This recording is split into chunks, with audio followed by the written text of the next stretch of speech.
Good evening, students. Most individuals use astrology in order to predict the outcome of certain events. But one of the greatest applications of astrology is to identify when to act. The time that we choose in order to initiate a certain activity signals our intentions.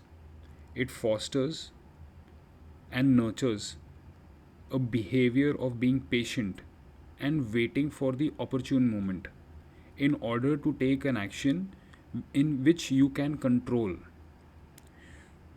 This time, or the most auspicious time in order to select certain activity, is called as Muhurat in Parashar Jyotish.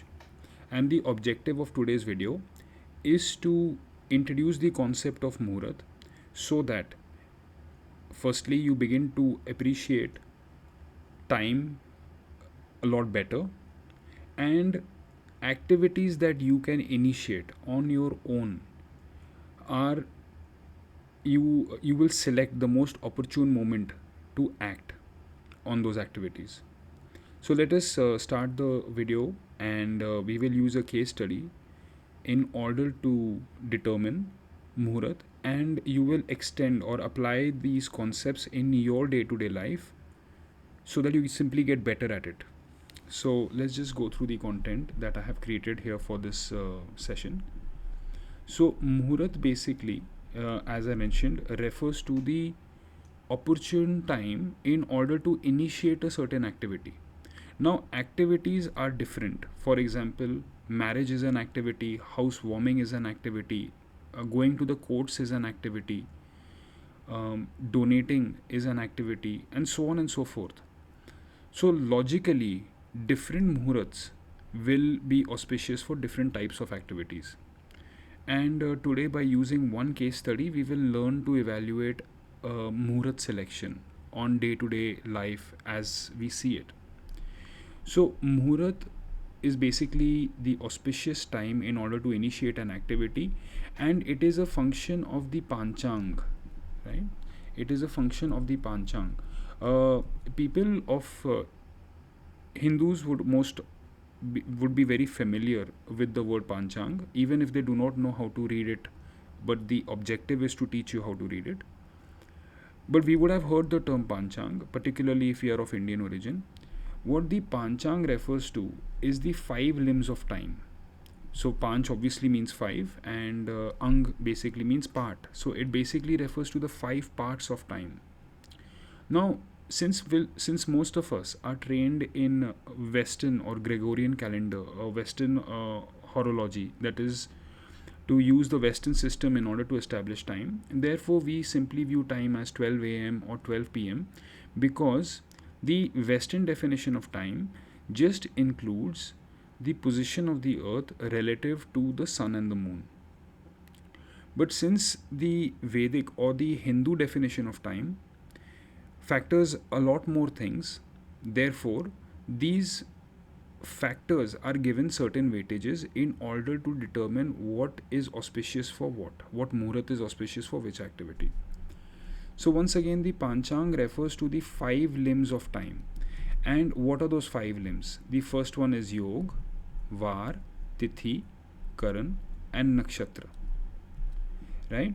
So, once again, the Panchang refers to the 5 limbs of time, and the 5 limbs are Yog, Var, Tithi, Karan, and Nakshatra. Now, Var is obviously the solar day, or the day when the sun completes its total 24-hour cycle, whereas Tithi refers to the lunar day. Yog and Karan are a function of the Tithi itself. In other words, Tithi has the dominant weightage when it comes to identifying or determining the most auspicious Muhurat. And the other aspects of Tithi, that is Yog and Karan, follow up in weightage. So Tithi has a score of roughly 30 out of 100, whereas Yog has 15 and Karan has 10. Var, which is the solar day, that is how we see the sun, has a weightage of 20. And finally, we have the Nakshatra, which has a weightage of 25. So what does this mean? I will explain this with some practical and tangible examples.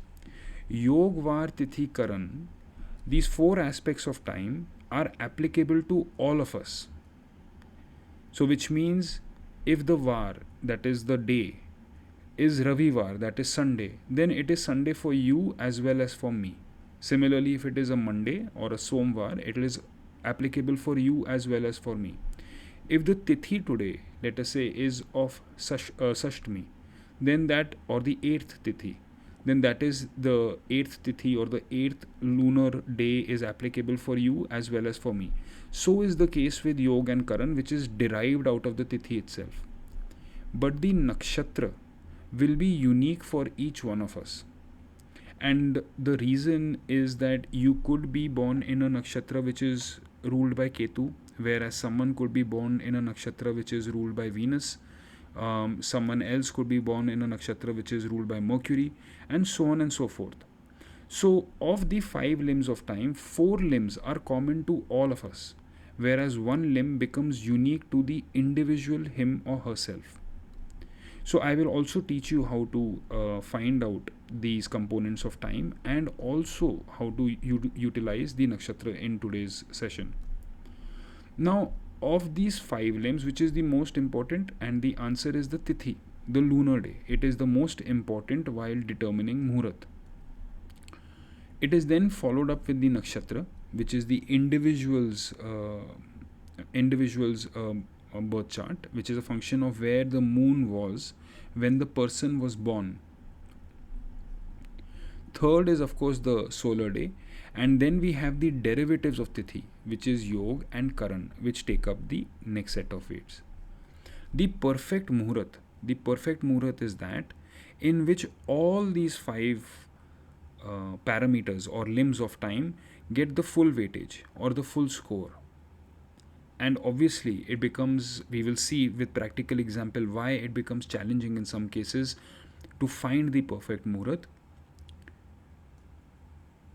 So we will work on identifying the process now of how to determine the Muhurat.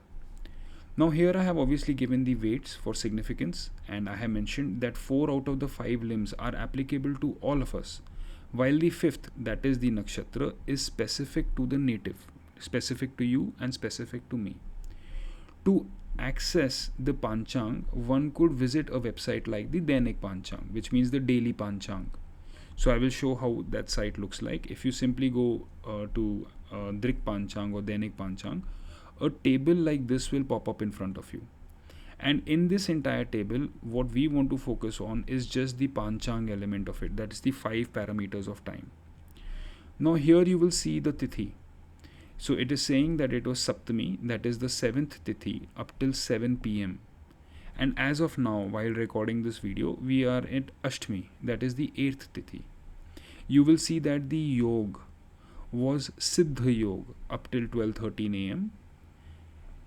It is Siddha Yog up till 12:13 a.m. and that is accomplishments right up till April 21st. The nakshatra in the first half of the day was Purvashad, and in the second half of the day, that is the time at which we are recording this video, is Uttarashad.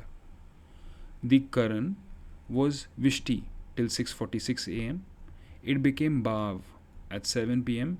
and Balav at the time of recording this video.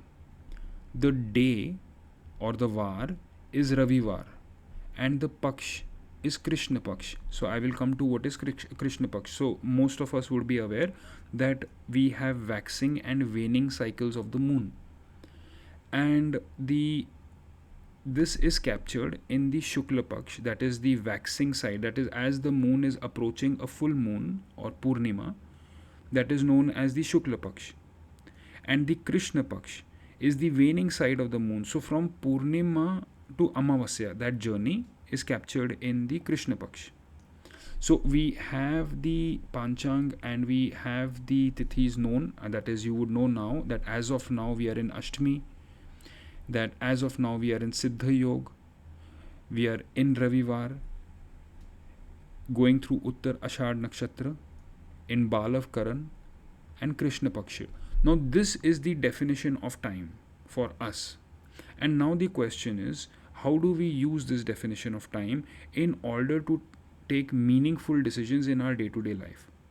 That is, while we understand that most use Vedic Jyotish in order to predict the future, our objective is to act at the right moment so that we give future the maximum possibility of being favorable for us. So now let us just come back to this notes here. I have very briefly, since this topic is actually very, very vast, I have tried to be brief and reasonably comprehensive. That is, it introduces you to the subject and directly teaches you how to apply it. There is no end to how much you can study this. But those who gain interest in this, I would encourage you to Google and search each of these parameters in greater detail. I can assure you that it will be time well spent and you will learn many things, and mostly an appreciation for how well time was defined or has been defined in the past historically. So, first, let's just look at the yog. Auspicious yogs. So, I have given a list of auspicious yogs. That is, in general, they are considered to be good. That is Dhriti, Sadhya, Shubh, Siddhi, Priti, Harshana, Sobhagya, and Shobhana. Individuals who are fluent in Hindi would often know people who have these kind of names. For example, Siddhi, Priti, Harshana, Shobhana. These are names of many children in India, and therefore we know, even through common sense, what these yogs would mean. For example, it could mean accomplishments, it could mean persistence, it could mean happiness, it could mean love, it could mean great fortune, etc. So one could individually search for this, but I have categorized as to what are the auspicious yogs. That is, in these yogs, you could initiate an activity. Next, I have categorized what are the auspicious vars, that is the days, which is Som, Budh, Guru, and Shukra. Here we are referring to Monday, Wednesday, Thursday, and Friday as considered to be very auspicious in order to initiate new activities, while Ravivar, that is Sunday, is said to be neutral. So, Ravivar, that is Sunday, which is today, as of recording today, is said to be neutral. So, by definition, the remaining vars, which is Tuesday and Saturday, is generally considered to be inauspicious or less auspicious to start critical events. So, I hope we have understood the auspicious yogs, Dhriti all the way to Shobhana, and that we have understood the auspicious vars, Som, Budh, Guru, and Shukra, with Ravi being neutral. Now, let's just look at the Tithi. The Tithi, so we have covered the Yog and the Var part of the video. Let's look at Tithi, and Tithi, since it has the maximum weightage, we'll spend some time. And we all know that there are Tithis which are basically starting from Pratipada all the way to Purnima. So Pratipada would be first, and Purnima would be the last. And this happens in two types of Paksh, that is the Krishna Paksh, that is when it is rising, and Shukla Paksh, that is Krishna Paksh when it is waning, and Shukla Paksh when it is waxing. So Tithis are divided, so we'll start off with the Tithi aspect, are divided into 5 groups. Those 5 groups are Nanda, Bhadra, Jaya, Rikta, and Purna. Once again, all Tithis, the 15 Tithis on each Paksh, is divided into 5 groups: Nanda, Bhadra, Jaya, Rikta, and Purna. Nanda is, we all know the word Anand, happiness, is very auspicious for celebrations. For example, birthday parties, kitty parties, things like that. Bhadra is auspicious for prayers and generally considered inauspicious for starting critical activities. Jaya is auspicious when you are seeking victory. So, examples of Jaya could be that when you are entering a competition or when you are on your way to a court case, that is, you have to file a reply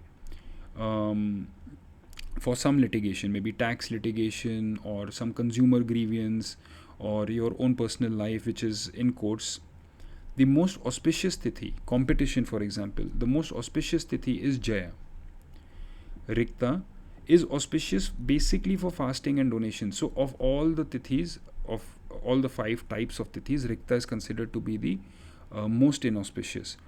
I means it is generally inauspicious means that, let us say for example, someone needs to get a surgery done which results in an amputation of sorts. For example, diabetes patients, or someone is getting their appendix removed, then Rikta is auspicious for those things.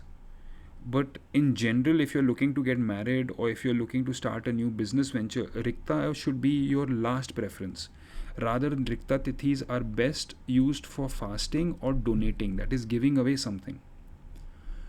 Purna tithi is most auspicious for completion of a task, that is, to do that task which you do not want to repeat. In other words, marriage, for example, you do not want to marry twice generally. So, that the most auspicious tithi for marriage would obviously be Purna. But to do a marriage on a Rikta tithi, it'll just be theoretically very wrong. So, tasks which you want to do just once in your life, you would want to do them on a Purna tithi. So, these are for completion of tasks. Purna tithi is for completion of tasks. Now, obviously, we know that the first tithi is going to be Pratipada. Then the second tithi is going to be Dvitya. The third tithi is going to be Tritya. The fourth tithi is going to be Chaturthi. And the fifth tithi is going to be Panchami. Alright. Now, the sixth tithi will be Shashtami. The seventh tithi will be Saptami. And so on. The eighth tithi here will be Ashtami. The ninth tithi will be Rikta Navmi. And then the 10th tithi would be Dashmi, and this process continues. Now, in other words, by breaking down the tithi into these 5 clusters, we would know that all 1, 6 and 11 would come into the Nanda tithi. So, which means Pratipada, Shashtami and Ekadashi would be in the Nanda tithi. Similarly, 2, 7 and 12, that is Dvitya, Saptami and I think 12, I've just Dwadashi. Jaya would be Tritya, Ashtami and Trayadashi, and so on. So with this we know that once we see the tithi, we know what is it best for. So often people are trying to understand when should we fast, and the best tithi would be the Rikta tithi, which means the Chaturthi, we have the Navmi, and obviously we have the Chaturdashi. These tithis would be the most auspicious for you to fast, and so on. So, once again, in the site we would know that, for example, we are in Ashtami. So, we know that Ashtami is the 8th tithi, and that is coming under the category of Jaya tithi. That is, when you seek victory, you will take an action in Ashtami. Alright? Next. So obviously these are representing 15 lunar days in one cycle of the moon. Right now we are going through Krishna Paksh. So Krishna Paksh, the Paksh means the side of the moon, is auspicious when you are looking to defeat your enemies, overcome hurdles, use tactical intelligence and finish strong. In other words, it is good for fighting. Whereas the Shukla Paksh is auspicious when you are doing auspicious activities. That is what we consider to be auspicious activities in general. For example, entering a new home, getting into marriages, starting a new business venture, starting a new construction. So you typically want to do it on the Shukla Paksh. So I hope that by now we have obviously covered Yog, Var and Tithi. The only 2 things that are remaining are Karan and Nakshatra. So once again, Karans which are derived from the Tithi itself, I have listed out the auspicious Karnas: Bhav, Balav, Kaulav, Tetil, Garaj and Vanij. These are your auspicious Karans, and you can Google them in order to know the significance of each. So we have just covered Karan, and the last is Nakshatra. Now Nakshatra is the only part of the Tithi, that is the time, which is unique to the individual himself. and they follow what is known as a Tara Chakra. So what is a Tara Chakra? Janam, which means your birth nakshatra. From there, the next would be Sampat, which means the wealth nakshatra. Then we have Vipat, which means the difficulty or the challenges in the nakshatra. Shema, which is supposed to be auspicious, and all the way Sadhak, Vad. Sadhak would mean someone who's a discipline. Vad would mean death. Death means difficulties. Mitra means friendly, and Ati Mitra means very friendly. And how do we read this? For example, let us assume that someone is born to the Lord Ketu Nakshatra, which means that someone either is Ashwini, Magha, or Mula in their nakshatra at birth. Then their Lord is Ketu. Now you will note that the next Lord, Venus, that is the owner of Bharni, Purna Falguni, and Purva Ashad, is Sampat. In other words, Sampat means that wealth. So for individuals who are born on a Ketu Nakshatra, Ashwini, Magha, and Mula, all Venus Nakshatras would mean wealth or Sampat. Similarly, for the same person born on Ketu, all Surya Nakshatras would mean difficulty. All Moon Nakshatras would be auspicious. And all Mercury Nakshatras, going by the same logic, would be Ati Mitra. And Saturn Nakshatras would be Mitra. Generally, we want to act out on auspicious nakshatras. Now, Janam Nakshatra is not particularly considered to be auspicious. Similarly, Vipat Nakshatra is not auspicious. Pratyahari is not auspicious. Vad is also not auspicious. In other words, we want to act out typically on Sampat, Shem, Sadhak, Mitra, and Ati Mitra Nakshatras. Now, if the individual is ruled by one of the Ketu Nakshatras, then Venus would be the Sampat Nakshatra for that individual, and Sun would be the Vipat Nakshatra for that individual.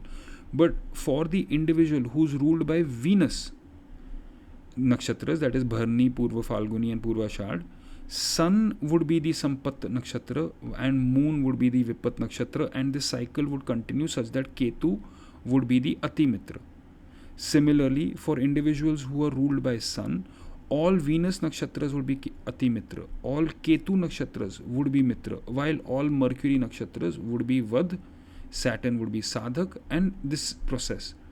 Because it is cyclical, that is, you will have to check your chart and see which nakshatra are you. If you are born in a Rahu Nakshatra, then obviously Jupiter Nakshatras would represent wealth for you, while Saturn Nakshatras would represent challenges for you or difficulties for you. So this part changes from person to person. Now, I will quickly show you how I have tried to utilize this process of decision making in my own life. So if we come here, you will note that there is a under 1800 FIDE rating chess tournament happening in Amenora Mall, Hadapsar, which is very, very close to where I stay. And it is happening on the periods 25th to 28th April. Now, I am personally speaking, I just felt the need to take up a hobby. I felt the need to compete in an environment where the stakes are not so high. And I think that chess is one of those things that I might be able to do comfortably. That is, there is very limited chance of injury. If I get the time, I could see. If I don't get the time, it is very fine. And a huge number of tournaments are happening quite often.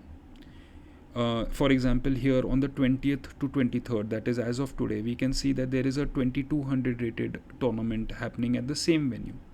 And then 25th to 28th, it is happening for the under 1800 rated category. Since I have never played in a tournament for chess, so I am going in the unrated category. And if I am going in the unrated category, then I have to, before participating in this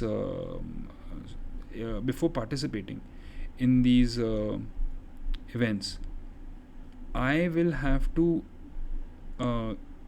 establish, for example, first step is I need to go and get myself registered in the All India Chess Federation, which I have just done here today. You can see that literally just prior to posting this video, I have got this registration completed. In other words, the Muhurat that we are seeing here is now applicable to the Muhurat that I would be in which my chess has formally started, because this is when I have gone and got myself registered in the Indian Chess Federation, and currently I'm unrated and I'm looking to participate in a rated tournament in which if I win a few games against other rated players, then I might get a rating. So logically, this now is applicable for me, because this is the event that I initiated, and I initiated it for an event that is happening on the 25th to 28th, with 20th, that is today, being the last day of making the payment without attracting a late fees. Now,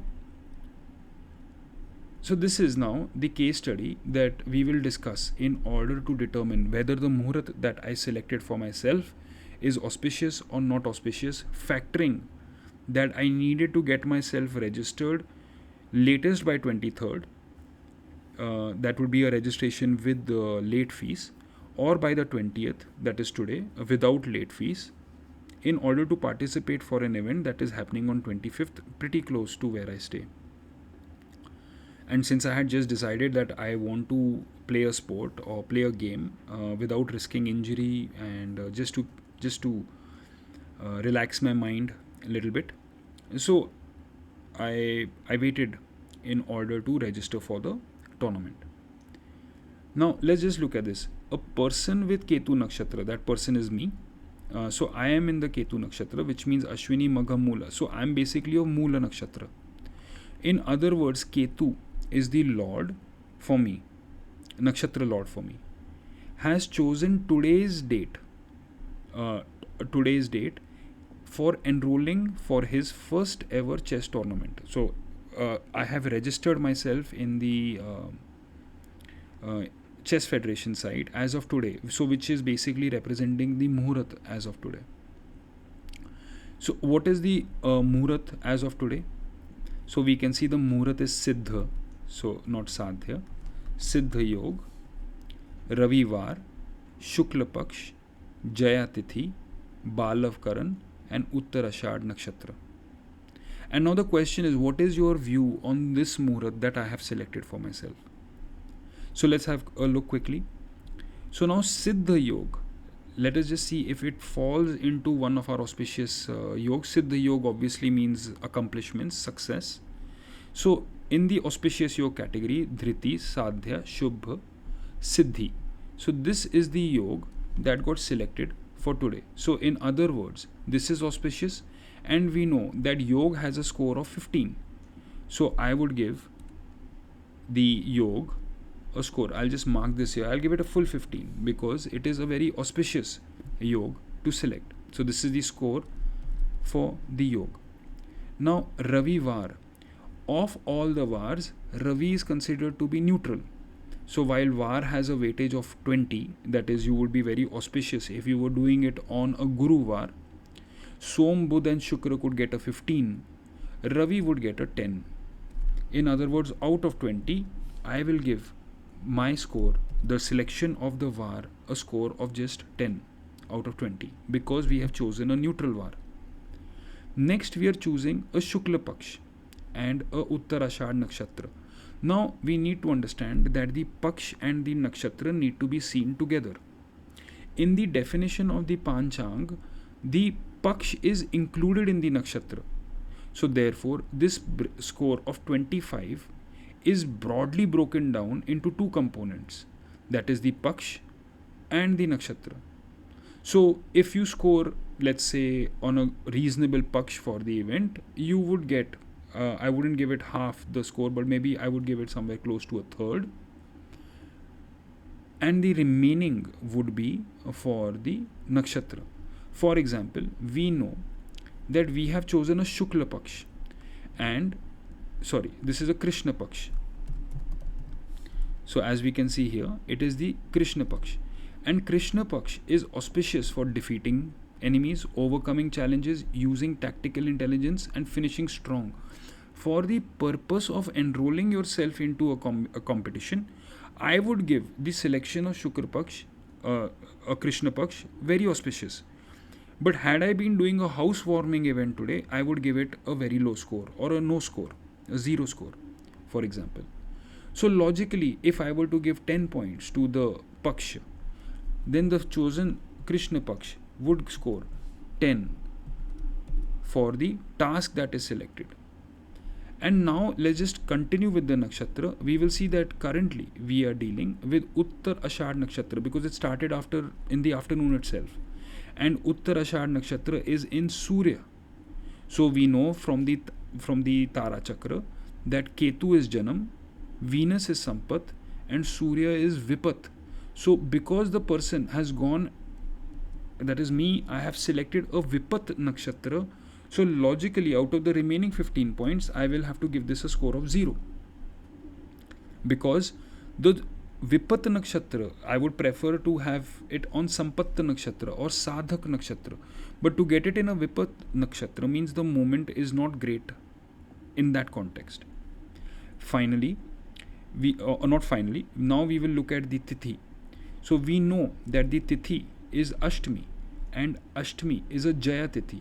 And this is most suitable when you are looking for victory, which is what any reasonable person would look when they are coming into a chess tournament or any tournament for that matter, that is a court case or a competition.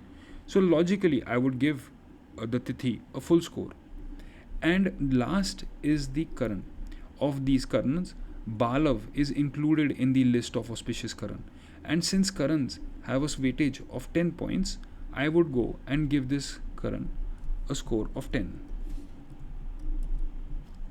Now if the person asks, that is here, what is your view on the Muhurat? Then the most auspicious Muhurat would be a Muhurat which goes and scores 100. That would be auspicious. Anything above, let us say, 80 would be considered to be good. Anything between 50 to from 80 to 60 would be considered to be above average. 60 to 40 would be dubious, and below 40 we can simply consider it as an overall inauspicious Muhurat in order to do the activity considered. And here what score we are getting? We are getting 15 score on the selection of Yog, 10 on the Var, which is 25, 10 on the Paksh, which is 35, 30 on the Tithi, which becomes 65, and 10 on the Karan, which is 75.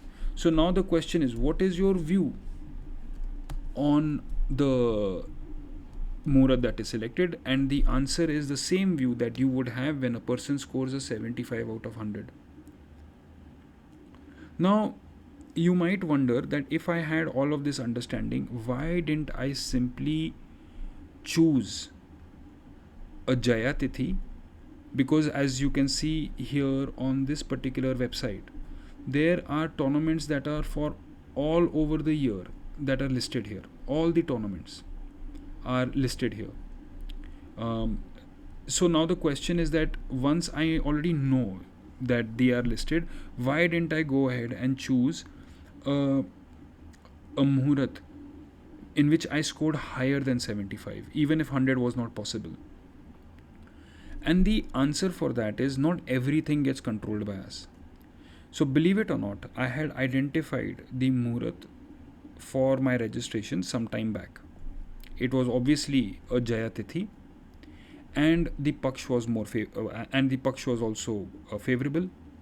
The nakshatra was very favorable, which is the reason why I went for it. I went for a Sadhak nakshatra.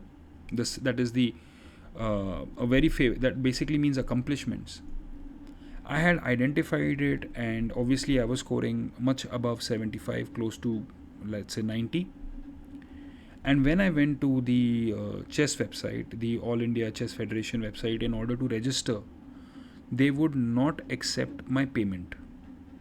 That is, there was either a problem on their website, and consequently they would not accept the payment. And if I chose the Tithi immediately, that is the next Tithi, that is the next day, in order to make the payment, I would be caught up onto a Rikta Tithi, which is not not a Tithi in which ideally I want to start any career. So consequently, I had to wait. But wait till how long? You see, Tithi has the maximum weightage, and Jaya Tithi happens to be today, just a few hours before I would have to pay a late fees. I would have paid the 500 rupee late fee if it came to that, if Jaya Tithi were happening tomorrow or day after. But obviously, I could not do this beyond the tournament date. In other words, the longer the time we have in order to plan an event, the better Muhurat is possible for the astrologer to get with far greater work. That is where the planets are placed at that moment. That is, it is combined with the chart that you see. So, very often people reach out to me and say that we want an opportune Muhurat for marriage, but the marriage needs to happen within the coming 2 months. Now, you see, in other words, you have given the astrologer just a 2 month range in order to get married.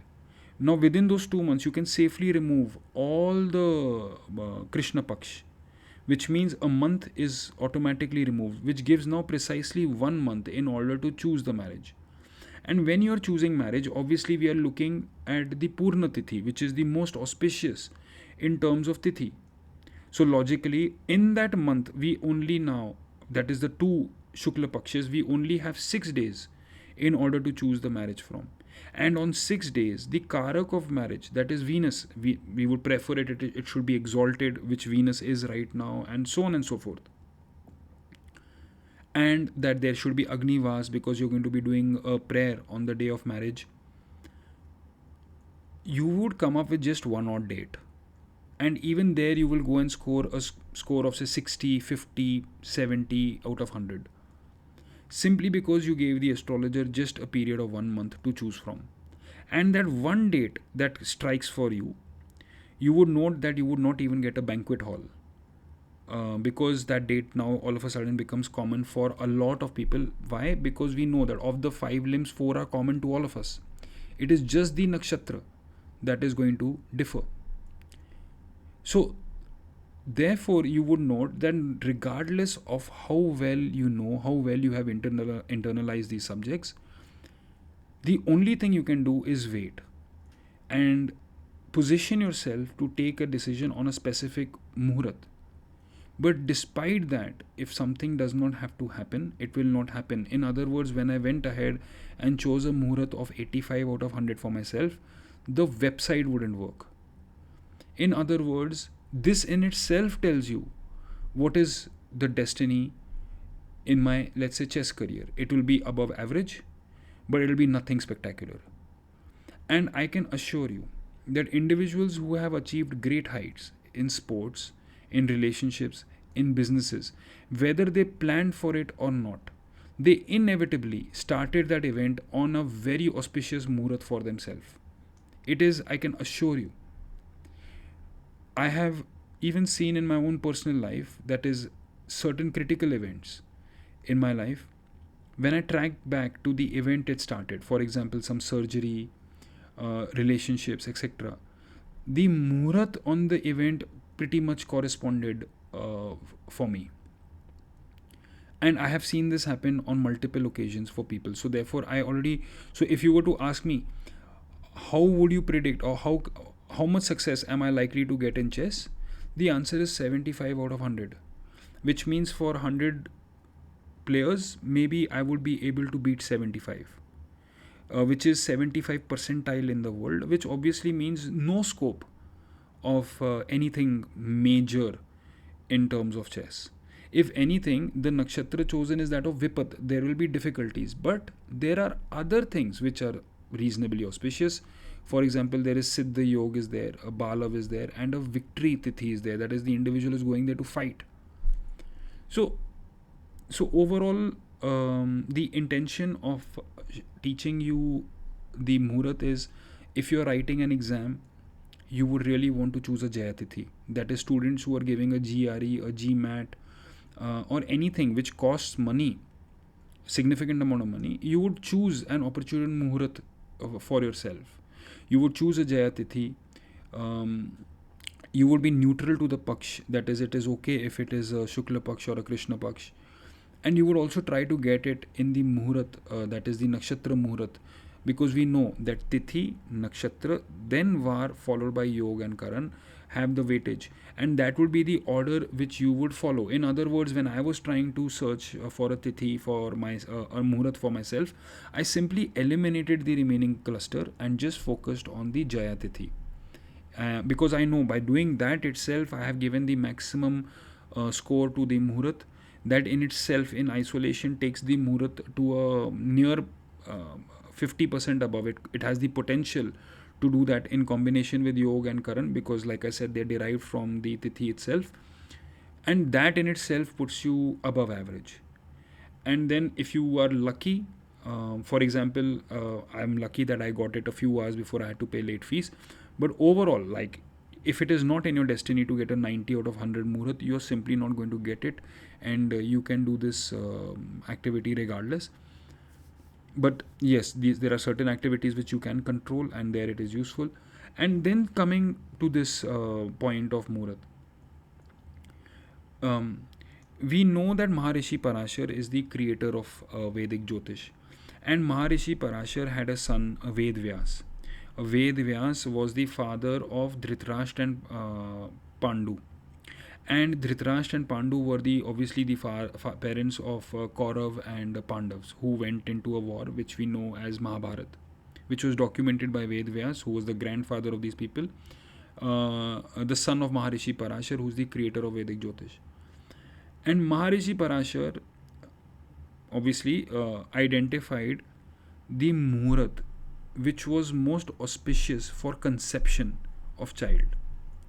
And once he identified the Muhurat most auspicious for conception of child, that is a child who was destined for greatness, Maharishi Parashar obviously engaged in that activity and then got a child as Ved Vyas, um, who has then gone on to write so much literature which people refer to till date. So if you were to ask someone who is Maharishi Parashar, other than individuals who practice astrology, a handful of people would know it. Those who are well aware with the subject, of course, the itihas, they would know it. But in general, very few. For example, if you were to go looking around, you would get very few temples for Maharishi Parashar.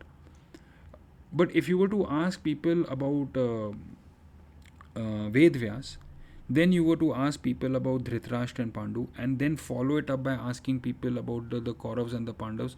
Progressively, you would see that each name had a far greater recollection and a far greater significance. But the seed literally was sown by Maharishi Parashar, because at his level of wisdom, he would be having the potential of calculating which is the auspicious muhurat for a war, which is an auspicious muhurat for victory of this particular group in a war, and so on and so forth.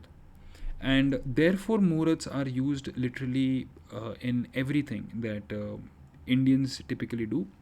And it is also primarily the reason why some people, their marriages or relationships fail so terribly, because they literally, I mean, when often I get people whose charts are for problems related to marriage, there is less damage in the chart as compared to the muhurat that was selected for marriage.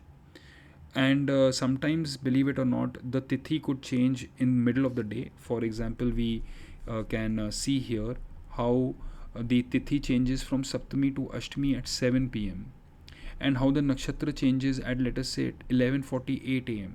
So very often the astrologer will give you the time at which you should get married on the panchang, corresponding to the panchang. But because people are not aware as to why is the astrologer fussing about time, for example, if there is a vishti karna, though obviously the astrologer will avoid it. Now, so which means that in the same day they are going to avoid the time in which there is vishti and prefer to choose a more auspicious karna for the purpose of wedding. And but you would note how marriages, the events either get delayed, and inadvertently the process of marriage actually initiates in a not very auspicious tithi.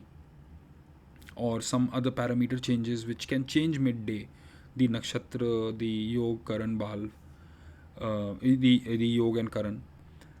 So therefore I hope the intention of this video is to first of all teach you that Vedic Jyotish is not just about predicting the future. It is about choosing the opportune moment to do the correct thing. Then what is correct, what is wrong is obviously subjective, and the opportune moment is also subjective. That is, I could have just casually just last week or 3 days back, I could have just casually gone and registered myself, but because I know it well in advance that it is going to be on a Sunday, at between these times, that I am going to try to register myself for that particular event. I will never waste my time throughout the week to do anything else like related to this registration or related to chess.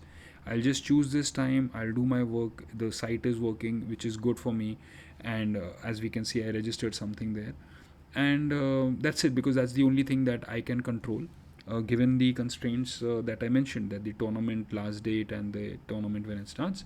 And what do I expect from in general in my chess is right here, and despite this, would I pursue it? And the answer is, why not? The objective is just to have fun, play with the people, have a reason to meet people, socialize, play a good game, and hopefully make friends in the process, and have something other than just the stock markets to talk about with people, which is the intention of these videos.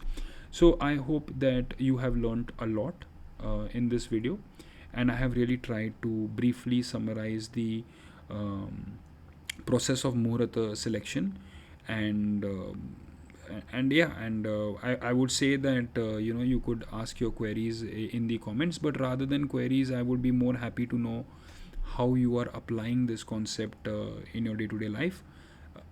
So if you're writing an examination, or if you're going to visit a bank, or if you're doing any such work, you would use the Hindu Panchang in order to determine what is auspicious for you. So with that, I would conclude this video. So thank you for your time, and of course, yes, please do leave in the comments if you have liked this presentation. I understand that first of all, that this channel is a trading related channel, but more than it being a trading related channel, it is actually my channel, and I feel that what I am learning here and what I'm trying to teach in my limited capacity has advantages, which are advantages and utility far beyond, and yeah, and I hope that the efforts that I have taken to simplify the process of learning allows people now and in the future to deepen their understanding on this subject. And I would be happy to see your video on each of these aspects, so that I learn from what I would consider to be a reliable source. So with that, do leave in the comments what you feel about the video, and if firstly, if what you've learned is useful, and how you see yourself planning for some future events. I would be happy to know. So once again, thank you for your time. Take care.